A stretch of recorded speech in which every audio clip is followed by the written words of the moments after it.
Bienvenidos jóvenes a su clase de planeación financiera.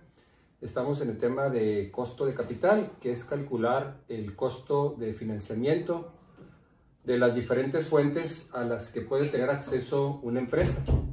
Este financiamiento la dividíamos en financiamiento interno y financiamiento externo. Del financiamiento externo vimos proveedores, que es una de las fuentes más comunes que una empresa utiliza, financiarse con su propio proveedor. Luego los créditos bancarios, que vimos dos tipos, el crédito directo a corto plazo y el crédito hipotecario, que es un crédito a largo plazo. El otro fue obligaciones, que es una fuente de financiamiento para empresas que cotizan en bolsa. De tal manera que también la bolsa de valores es un mercado que permite a las empresas un financiamiento. En la clase anterior vimos una fuente de financiamiento que se le llama fuente de financiamiento interna, que es cuando los recursos financieros o recursos monetarios provienen de los mismos socios o accionistas. Vimos lo que es acciones comunes y acciones preferentes. Bueno, lo que vamos a ver en esta clase es volver a ver el financiamiento obligaciones, pero considerando la inflación. Lo que sucede es que cuando calculamos el costo de capital, se debe incluir también la inflación, porque normalmente las economías estamos en ambientes inflacionarios. Así que la inflación quita el valor del dinero con el paso del tiempo. La inflación actúa lo contrario a las tasas de interés. Una tasa de interés hace que el valor del dinero crezca con el paso del tiempo. Y la inflación no. La inflación hace que nuestra moneda cada vez valga menos o que ese peso o dólar cada vez compre menos bienes y servicios porque los precios de los bienes y servicios están subiendo. Así que lo correcto sería pues calcular el costo de capital tomando en cuenta la inflación, que sería pues el tema de esta clase, cómo obtener el costo de capital cuando se toma en cuenta la tasa de inflación. En este caso la tasa de inflación pues va a ser un pronóstico, lo que se espera que sea la inflación en los próximos meses o en los próximos periodos o próximos años. De tal manera que a veces este pronóstico pues puede ser relativo porque la inflación puede cambiar en forma drástica. No es tan fácil predecir cómo va a ser el ambiente inflacionario en los próximos años. Bueno, el problema es el que viene ahí en sus apuntes, que es el caso de las obligaciones, pero incluyendo la inflación. Bueno, el ejemplo que viene es, dice, para mostrar el efecto de la inflación en el costo de capital, supondremos el siguiente ejemplo. Cierta empresa emite 5 millones en obligaciones con un rendimiento fijo del 10% anual con vencimiento a 10 años. Recordándonos, las obligaciones son fuentes de financiamiento vía bolsa, donde la empresa emite títulos que son obligaciones.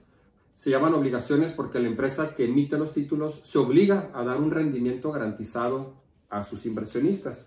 De tal manera que el público inversionista pues se convierte en la fuente de financiamiento para la empresa. También considere que los gastos de esta emisión son de 200 mil pesos y la tasa de impuestos es de 34%. Por último, considere que la inflación promedio para los próximos años es del 10% anual. Bueno, pues el total de las obligaciones que se van a emitir son 5 millones. Habíamos mencionado que la empresa que va a emitir obligaciones pues tiene que incurrir en ciertos gastos que son necesarios para la colocación de las obligaciones, como sería hacer un estudio previo de factibilidad para determinar cuántas obligaciones puede vender, luego inscribir esas obligaciones en la bolsa mexicana, pagar las comisiones a los intermediarios, que son las casas de bolsa que se van a encargar de vender las obligaciones al público inversionista. Entonces son los gastos que se incurren. Por lo tanto, suponiendo que la empresa vendió todas sus obligaciones, tendría un ingreso total de 5 millones. restándole los gastos que incurrió en colocar estas emisiones 200,000 pesos, tendría un ingreso bruto de 4,800,000 pesos. Esto lo pondríamos en el año 0. 4,800,000, que le vamos a quitar 3 ceros para manejarlo en miles de pesos. Luego pondríamos en el renglón de deducciones los gastos que originó esta colocación. Esos gastos, así como el rendimiento, los intereses que paga la empresa, pues son deducibles de impuestos. Entonces ponemos aquí los 200,000 pesos. Este gasto es deducible de impuesto. Bueno, suponemos que la empresa paga impuestos al gobierno. Dice el problema, la tasa de impuestos es del 34%. Entonces a los 200,000 lo multiplican por 0.34 y eso nos daría 68.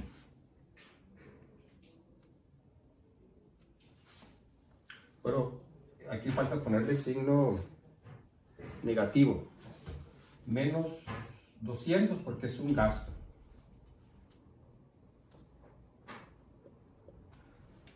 Este gasto, que es deducible, va a aparecer ahí en su declaración fiscal para la empresa como gasto financiero.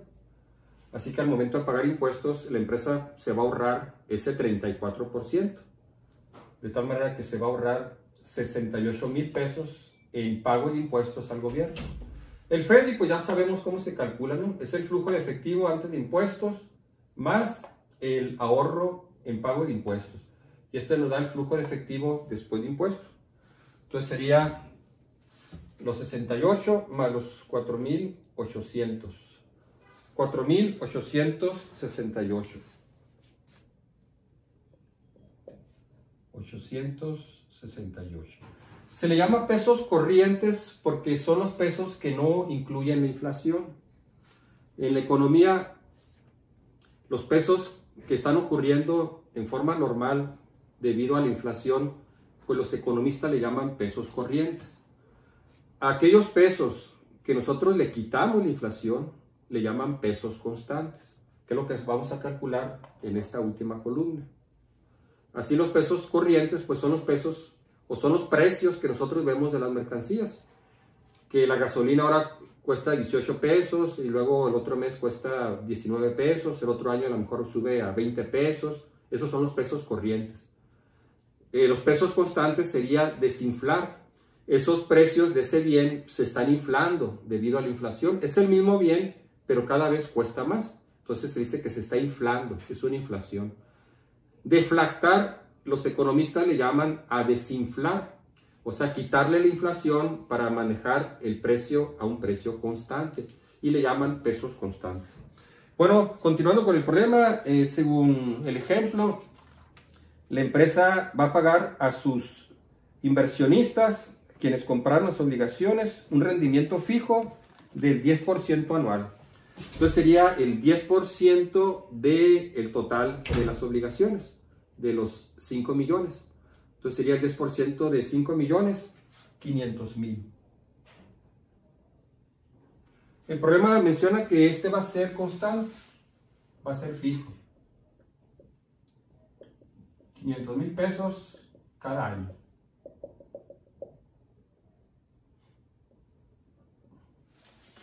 En el último año, además del rendimiento, la empresa debe regresar a los inversionistas lo que recibió en la venta de las obligaciones. Pueden ponerlo por separado. En un año 10 el pago del rendimiento y en otro año 10 el reembolso del 1,000,000 de pesos que recibió la empresa. Yo aquí, pues para ahorrarme espacio, lo voy a poner junto porque es igual. Entonces sería 5,500,000. Al vencimiento del plazo, la empresa regresa esos 5 millones que recibió de los inversionistas, se los regresa, junto pues con el rendimiento correspondiente a ese año, de esos 500,000 pesos. Bueno, aquí le puse puntos suspensivos, pues porque dice el problema que es un rendimiento garantizado. Luego vendrían las deducciones, pues que sería el rendimiento que se paga. Igual que lo explicamos cuando vimos en esa clase la fuente de financiamiento obligaciones. Este rendimiento que paga la empresa a sus inversionistas es deducible de impuestos. En el año 10 sería solamente los 500,000. Había explicado cuando vimos este tema que el capital, o sea, los 5 millones en este ejemplo, no es deducible de impuesto. Solamente el rendimiento que paga la empresa, que son los intereses, es deducible de impuestos. El ahorro de impuestos pues sería el 34% de 68, de 500. 34% de 500,000 pesos, 170. Es un ahorro en el pago de impuestos, indica positivo. Gracias a que la empresa va a incluir en su declaración fiscal este gasto financiero, se va a ahorrar 170,000 pesos en pago de impuestos al gobierno. Así, para calcular el FEDI, pues sería el flujo efectivo antes de impuestos más el ahorro en impuestos. Para el año 1, menos 500, negativo, más 170 de ahorro en pago de impuestos. Entonces quedaría menos 330. Como es igual todos los años, pues aquí le ponemos 330 en todos los años hasta el año 10. Se calcula el costo capital de esta columna con la fórmula valor presente igual a 0. Solo que nosotros pues lo vamos a hacer con Excel. Ustedes se lo pueden hacer las tareas con Excel o comprobarlo con Excel. Esta columna es la que se pone en Excel. Este valor es positivo, es el ingreso que tiene la empresa. Y estos son los gastos que se incurren. Los gastos de la empresa, los egresos que debe pagar la empresa pues a los inversionistas. En el año 10 podríamos incluir los 5 millones. Entonces aquí sería 5 millones 330,000.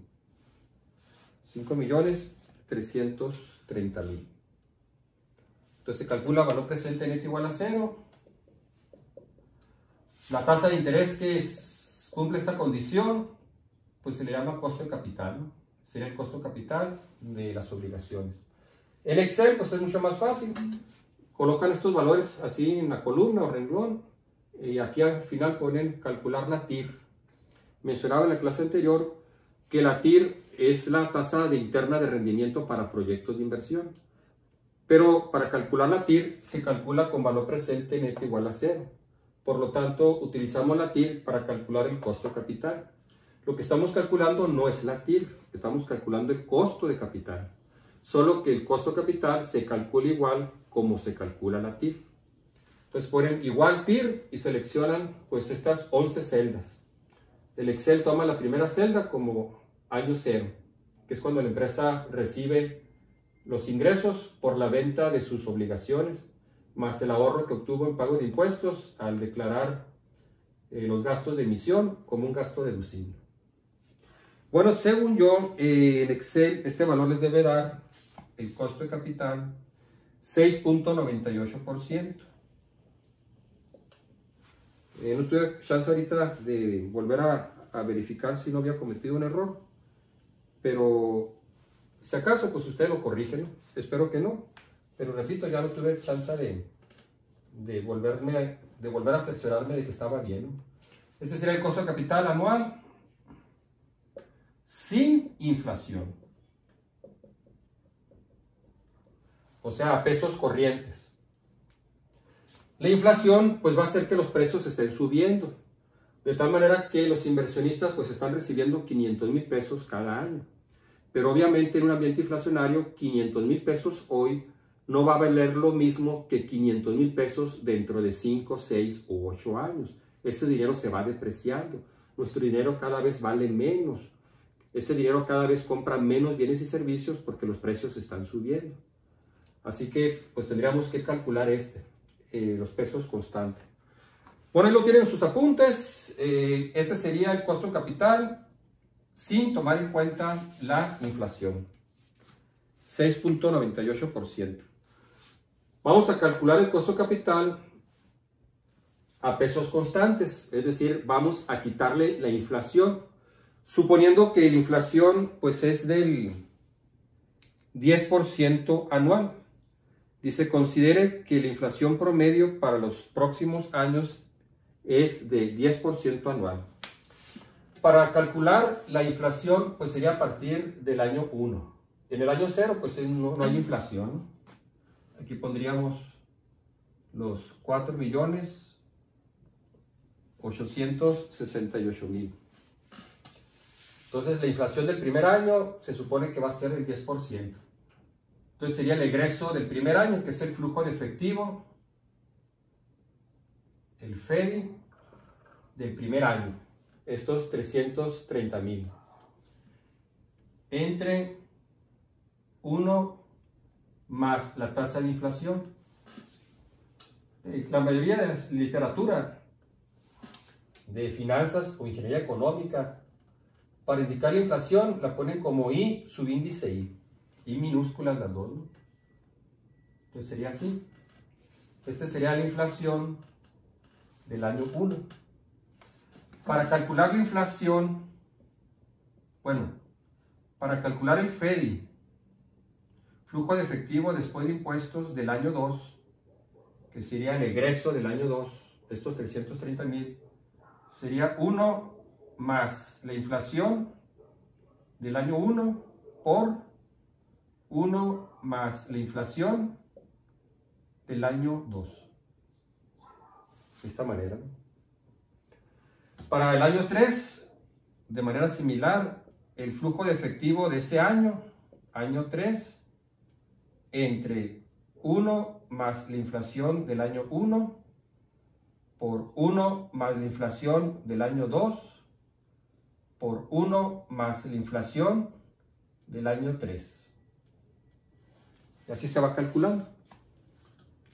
El flujo de efectivo del año 10, pues sería el FEDI del año 10, los 5.330.000, entre 1 más la inflación del año 1, todo eso por 1 más la inflación del año 2, por 1 más la inflación del año 3, así hasta el año 10, ¿no? Este producto nos va a dar lo que le llaman la inflación acumulada. Entonces se calcula de esta manera, ¿sí? Bueno, lo voy a dejar así, ¿no? Hasta el año 3. Es el mismo procedimiento para todos los años. En este caso el problema supone pues, que la inflación es constante durante los 10 años. Entonces sería menos 330.000 entre 1 más la tasa de inflación, 10%, lo ponemos en decimales, 0.10. Entonces hacen la operación, 330 entre 1.10. 330 entre 1.10. Entonces nos daría 300.000. Entonces sería aquí año 1. 300.000. Voy a hacer aquí un paréntesis. 330.000 pesos en el año 1 equivalen realmente hoy a 300.000 pesos. Esos 30.000 pesos más, pues se debe solo a la inflación. Entonces, por eso le llaman pesos constantes, porque estamos manejando los pesos a fecha actual. Bueno, ¿cuánto vale ahorita? Es muy fácil de entender, es decir, el automóvil hoy quizá cuesta 250.000 pesos. Y ese mismo automóvil, hace 3 años, en lugar de costar 250.000, costaba 220.000. Bueno, ¿y por qué está más caro? Bueno, pues porque subieron los precios, fue la inflación. O cuando vamos al súper y la manzana hace 5 años, por decir, estaba a 15 pesos el kilo. Y ahora la manzana, la misma manzana, está en 25 pesos. Bueno, ¿qué sucedió? Pues que subió el precio debido a la inflación. Para comprar ese mismo kilo de manzanas, pues ahora tendríamos que gastar más dinero. Entonces, quitando la inflación es convirtiendo estos flujos en pesos constantes. Para el año 2 serían los 330.000 pesos del año 2, sería este, ¿no? Entre 1 más la inflación del año 1 por 1 más la inflación del año 2. Entonces sería 330 entre 1.10 por 1.10. Como la inflación es igual en 2 años, pues pueden simplificar entre 1.10 al cuadrado. Entonces nos daría 272.727. Vamos a redondear así a 3 decimales para manejar en miles de pesos. Sería 272.727 pesos. Para el tercer año, pues sería el flujo del año 3, 330.000 entre 1.10 por 1.10 por 1.10. Esta es la inflación del año 1, inflación del año 2, inflación del año 3. 1 más la inflación del año 1, 1 más la inflación del año 2, 1 más la inflación del año 3. Como la inflación es igual en este problema, pues entonces podemos simplificar. Podemos poner solamente 330 entre 1.10 elevado a la 3 o al cubo. Entonces nos daría 247.933. 247.933. Para el año 4, pues sería igual, serían los 330.000 entre 1.10 por 1.10 por 1.10 por 1.10. La inflación de cada año, 1 más la inflación de cada año. Que igual, como la inflación es igual cada año, pues podemos simplificar y poner 330.000 entre 1.10 a la 4. Bueno, para ahorrarnos tiempo, ahí están sus apuntes, llegamos al último año. Que los apuntes pues puse separados el año 10, uno en el año 10 el rendimiento y otro en el año 10 el pago del capital. Aquí pues lo puse junto yo, ¿no? Es igual ponerlo separado o ponerlo junto. Aquí como lo puse junto pues sería estos 5.330.000 entre 1.10 elevado a la 10. Y entonces nos daría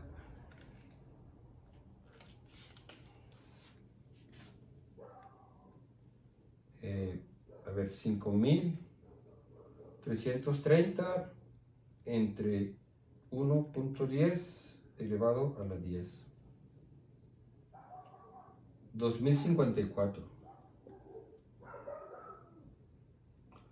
2054.94.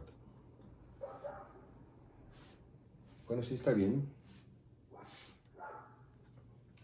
Si lo ven a ustedes en sus apuntes, pues sería 127.2298 más 1927.714, que son esos, ¿no? Los 2054.94.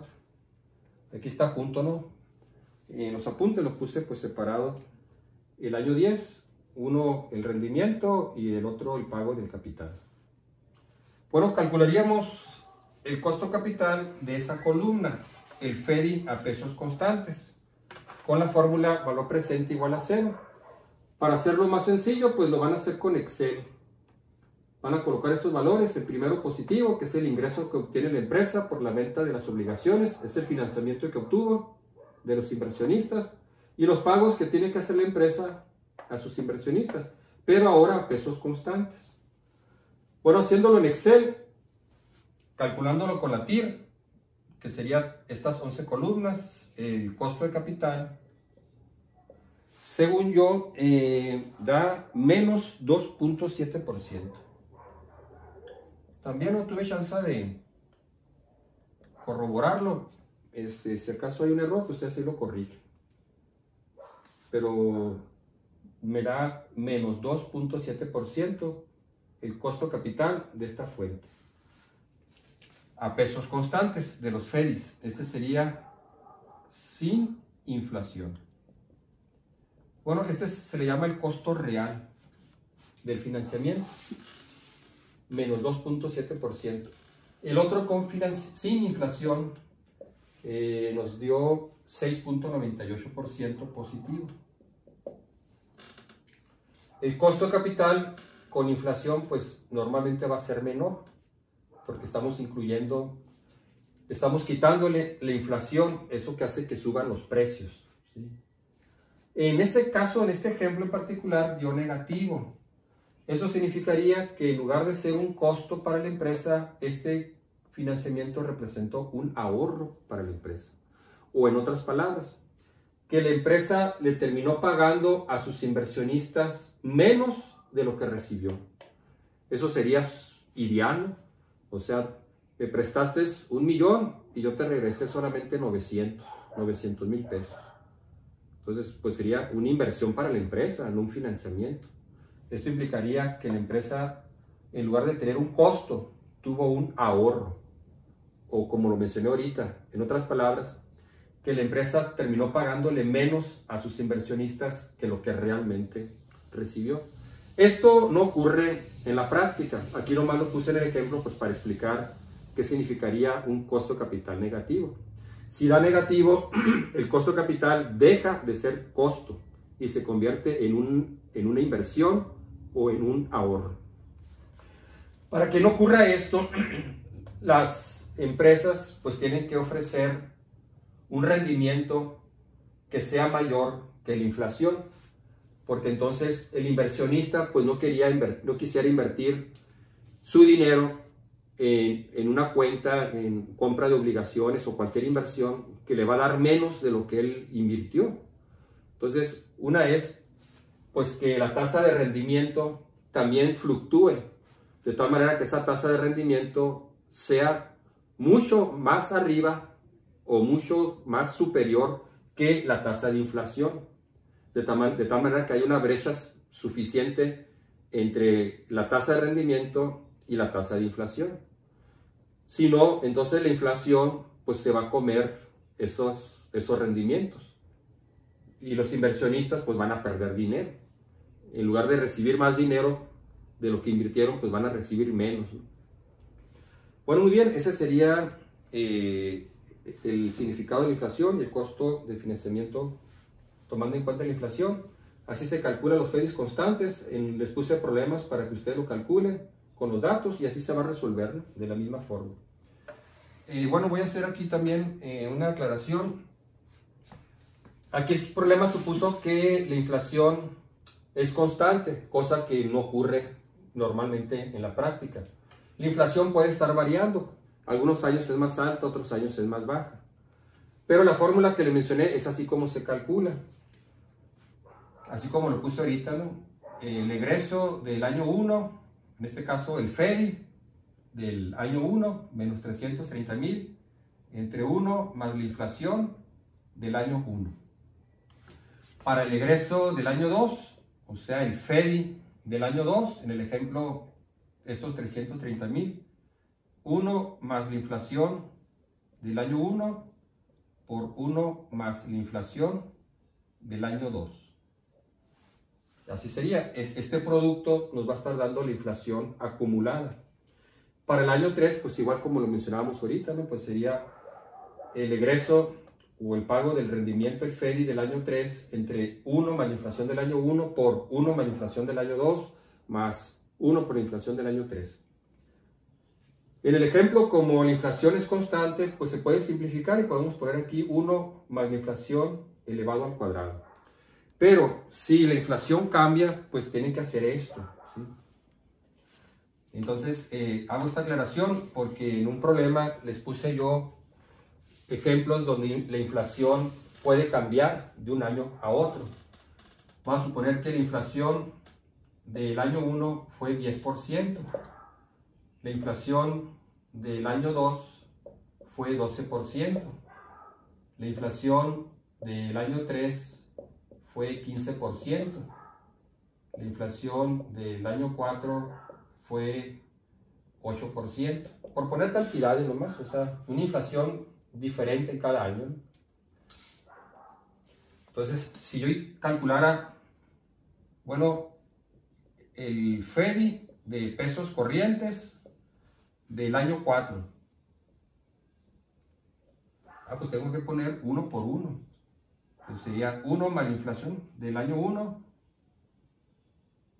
punto 10, por la inflación del año 2, 1 más la inflación del año 2, luego por 1 más la inflación del año 3.15 y luego 1 más la inflación del año 4. Entonces, ese sería el FEDI a pesos constantes y tendríamos que hacerlo así. Ya si la inflación no es igual cada año, pues ya no lo podemos elevar. Decir, bueno, pues sería 1.10 elevado a la 4, ¿no? Porque aquí la inflación ya cambia cada año, ¿sí? Entonces, en eso deben tener cuidado. Esta es la fórmula correcta para calcular la inflación acumulada. Sería el flujo de efectivo, el egreso, entre la inflación acumulada. Y para calcular la inflación acumulada, pues es de esta forma. En este ejemplo, como la inflación era constante, pues ahí se simplificaba mucho porque nomás lo elevamos al exponente, pues al año correspondiente. Si era para el año 5, pues era 1.10 elevado a la 5. Pero si ya cambia la inflación, tendremos que hacerlo así, 1 por 1. Igual si yo quisiera el FEDI del año 3, pues sería 1.10 por 1.12 por 1.15. Que si quisiera el FEDI del año 5, bueno, me da la inflación del año 5. Bueno, la inflación del año 5 va a ser 9%. Bueno, pues sería así, ¿no? El FEDI del año 5 entre 1.10 por 1.12 por 1.15 por 1.8 por 1.9. Si fuera el FEDI del año 5, pues tendríamos que tomar la inflación pues de cada año. Así, esa sería la forma correcta de hacerlo. Bueno, muy bien, esa sería tomando en cuenta la inflación. Bueno, el último tema de esta clase es lo que le llaman el costo capital ponderado. Ahí se lo explico en los apuntes, viene un ejemplo, es muy sencillo. Hemos visto ahorita el costo de capital de diferentes fuentes de financiamiento. En la práctica, una empresa puede obtener financiamiento de diferentes fuentes al mismo tiempo. Es decir, puede tener financiamiento, digamos, de un préstamo bancario.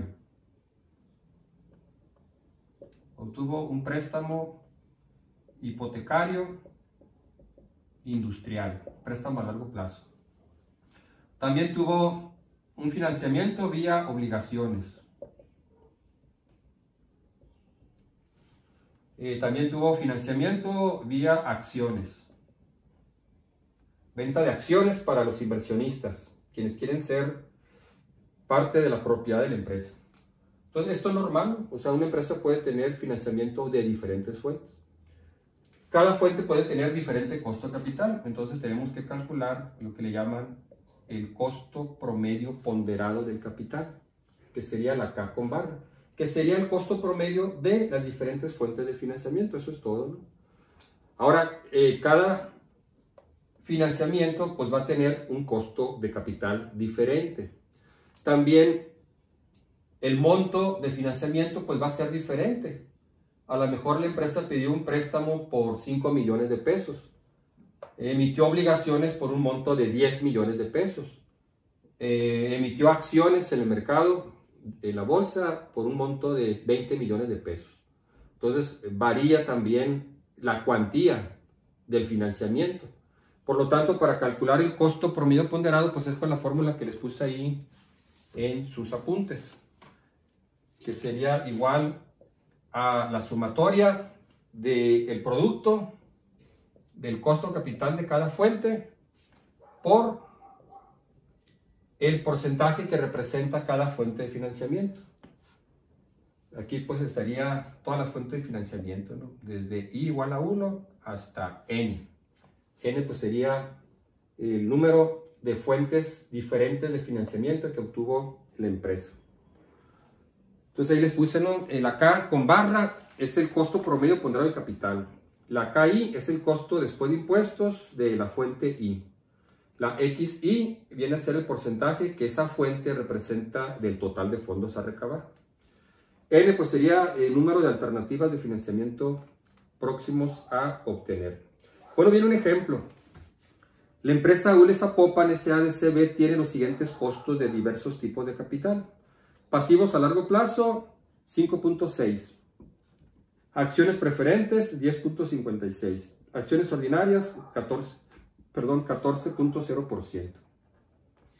En el ejemplo vamos a suponer que la empresa tiene 3 fuentes de financiamiento. Uno, pasivos a largo plazo, y las otras son pues fuentes internas, que son acciones preferentes y acciones ordinarias o acciones comunes. Cada una de ellas pues representa un costo diferente. La empresa usa las ponderaciones siguientes al calcular el costo de capital promedio. El pasivo a largo plazo representa un 40%, las acciones preferentes un 10% y el capital en acciones ordinarias 50%. Bueno, aquí en el ejemplo pues ya se da el porcentaje que representa cada fuente. También se nos pueden dar aquí los valores monetarios, ¿sí? Vamos a suponer para este ejemplo que la empresa aquí obtuvo, bueno, vamos a poner aquí el que menciona el problema. Pasivos a largo plazo. El otro son acciones preferentes. Y el otro acciones ordinarias o acciones comunes. Vamos a suponer que nos dieran en cantidades, ¿no? Que aquí fueran acciones pasivos a largo plazo. La empresa obtuvo 4 millones de financiamiento externo, es deuda, pasivo a largo plazo. De las fuentes internas, aquí obtuvo 1 millón.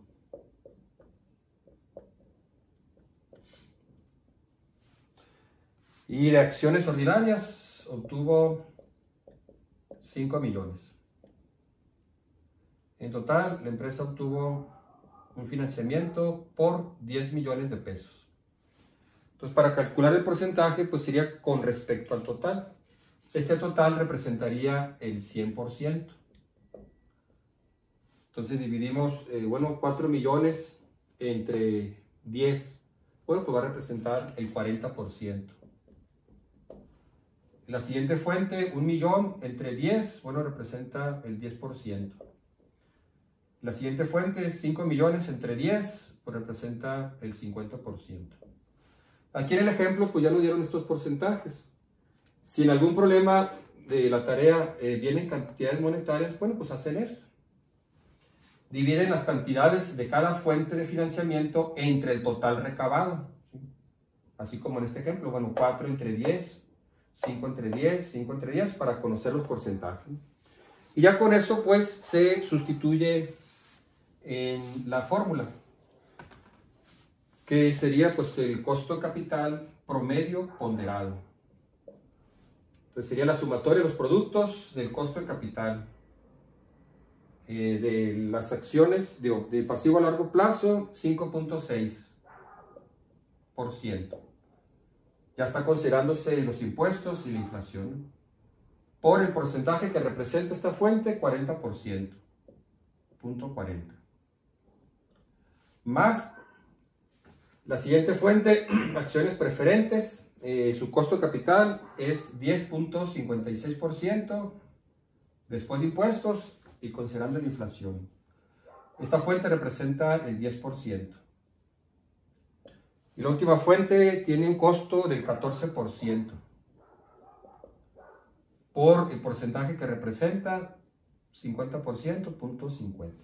Entonces se le llaman costo promedio ponderado. Lo simbolizamos con K con barra. Igual así como lo hacemos en las calificaciones, ¿cómo yo los evalúo? Yo les digo, bueno, el examen vale 60%. Las tareas valen 40%. Como en este caso extraordinario por el que estamos pasando debido a la pandemia, pues no estamos tomando asistencia. Normalmente yo tomo la asistencia 10%.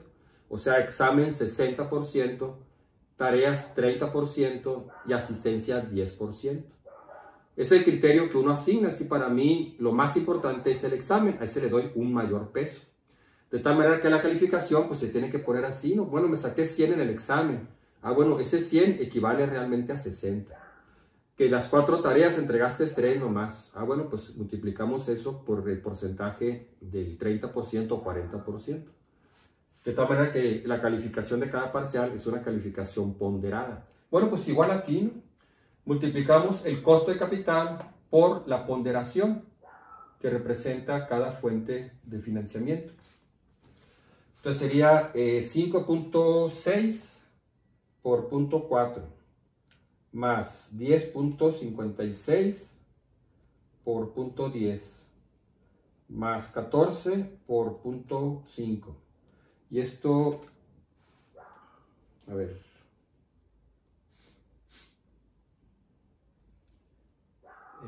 5. A lo mejor me equivoqué en los apuntes. 5.6 por 0.40, que será 2.24, más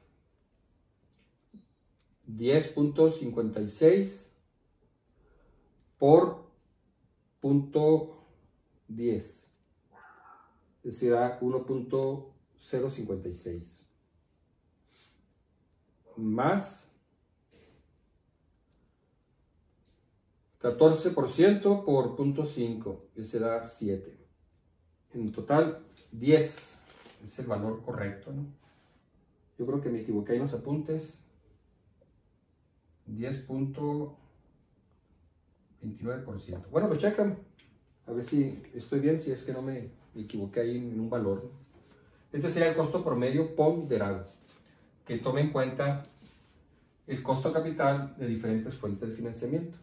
Vuelvo a repetir lo que he mencionado desde que iniciamos esta unidad. La importancia del costo de capital es lo que permite determinar en la empresa lo que le llaman la TEMAR o la TREMA, tasa mínima atractiva de rendimiento. Es la tasa que utiliza la empresa para evaluar sus proyectos de inversión, para decidir si acepta o rechaza algún proyecto de inversión. Ese proyecto pues, puede ser construir una nueva planta, reemplazar maquinaria nueva por la maquinaria actual, puede ser la inversión de lanzar una nueva campaña publicitaria, la inversión de crear un nuevo producto, de incursionar en un nuevo mercado, en fin, cualquier proyecto de inversión. Esos proyectos de inversión pues se tienen que evaluar para conocer su rentabilidad y determinar si la empresa acepta ese proyecto o lo rechaza. Entonces se utiliza la TEMAR. La TEMAR parte de calcular el costo capital y sumarle, pues, le llaman una prima al riesgo. El riesgo que implica todo proyecto de inversión, es decir, bajo un mundo de incertidumbre, emprender un proyecto, pues, conlleva cierto riesgo, ¿no? Bueno, este costo capital en realidad es el costo ponderado de las diferentes fuentes de financiamiento que tiene una empresa. Así que viene a ser crucial para una empresa conocer cuál es el costo ponderado de sus diferentes fuentes de financiamiento, porque a partir de ahí pues va a calcular la TEMAR, de tal manera que cualquier proyecto que vaya a emprender una empresa, un proyecto de inversión, obviamente tiene que dar un rendimiento mayor que el costo de capital, porque si no pues ya no sería negocio. Ese proyecto que se va a invertir pues debe generar un rendimiento superior al costo que representa para la empresa obtener recursos financieros. La prima al riesgo, pues eso ya es subjetivo. La empresa determina cuánto riesgo está dispuesto a asumir, ¿no? De tal manera que analiza las condiciones de la economía, del mundo empresarial, de los negocios, del avance de la tecnología, etcétera, pues para saber qué tan riesgosos son ciertos mercados. Y de esa manera, pues incluye el riesgo en la TEMAR, ¿no? Bueno, muy bien, sería todo lo de este tema. Lo que sigue es ver el tema de apalancamiento. Y la última parte, pues, es la estructura de capital. Que eso lo vamos a ver, pues, en la siguiente clase. Este material, pues, les serviría a ustedes ya para resolver los ejercicios de la segunda tarea. Esta clase que les comparto pues ya sería la última clase de este año. Ya regresando en enero veremos la última clase, que con eso terminaríamos pues el material de este semestre y el material para evaluar en el tercer examen, que el tercer examen pues va a ser en la entrega de un proyecto. Este proyecto que ustedes van a realizar lo pueden hacer en equipos de 3 personas máximo. Lo pueden hacer individual o lo pueden hacer en equipos, ¿sí? Ustedes van a buscar diferentes fuentes de financiamiento reales y van a calcular el costo de capital. Puede ser quizá que tengan ahí en su familia un crédito de un automóvil, quizá el crédito de la compra de un mueble en una tienda, en un comercio, que compraron una sala, un televisor a meses, que tenga interés obviamente, no a meses sin intereses, sino que sea un financiamiento. O ir a un banco y pedir, bueno, quiero pedir un préstamo, ¿cuánto me prestarían? ¿Cuánto tendría que pagar yo mes con mes? Etcétera, ¿no? Entonces, en parte es una investigación de campo, ¿no? Que ustedes pueden investigar diferentes fuentes de financiamiento. Muchos bancos en su portal tienen a veces un simulador de créditos. Entonces uno le puede poner ahí el monto del crédito que uno quiere y el mismo simulador nos dice cuánto tendríamos que pagar mes con mes según el plazo del crédito. Bueno, pues eso lo vamos a ver en la próxima clase. Una vez que terminemos el material de los apuntes, ayudarles un poquito a darles información cómo pueden hacer esta última, pues no tarea, sería el proyecto, que sería la aplicación de lo que vimos en esta unidad y que les va a contar a ustedes como examen. No van a hacer un examen escrito, no se lo voy a mandar, sino que ustedes me lo van a entregar junto con las tareas. En esa fecha que les puse el límite, me van a entregar ese trabajo que ustedes realizaron, ¿no? Igual, cualquier duda, pues se pone en contacto con un servidor. Bueno, pues muchas gracias por su atención. Nos vemos en la próxima videoclase. Que pasen felices vacaciones y felices fiestas.